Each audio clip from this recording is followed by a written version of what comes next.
দেখে নাও শনিবার আমি কি কি রান্না করেছি। আমি কিন্তু সব কিছু তোমাদের দেখাবো না, শুধু ঝিঙে আলু পোস্তটাই তোমাদের সঙ্গে শেয়ার করব। তো দেখো তেলে কিন্তু পাঁচফোড়ন, তারপর শুকনো লঙ্কা দিয়ে ভালো করে নাড়িয়ে তার মধ্যে কিন্তু টমেটো দিয়েছিলাম অল্প পরিমাণে। টমেটো দিয়ে তারপর কিন্তু পোস্ত বাটাটা দিয়ে দিয়েছি।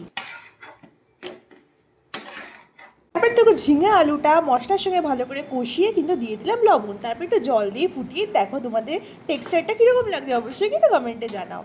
তো যাই হোক, এবার কিন্তু লাস্টে কিন্তু একটা টেকনিক খাটাতে হবে, যেহেতু পোস্ত আছে তার জন্য কিন্তু তোমাকে সর্ষের তেল দিতে হবে, তাহলেই কিন্তু টেস্টটা খুব ভালো আসবে। আবার দেখো আছে ঝিঙে আলু পোস্ত, ভাত আর ডাল, আর এখানে দই রাখা আছে, ভাত, ডিম, আর দেখো ওখানে চিকেন স্টু রাখা আছে।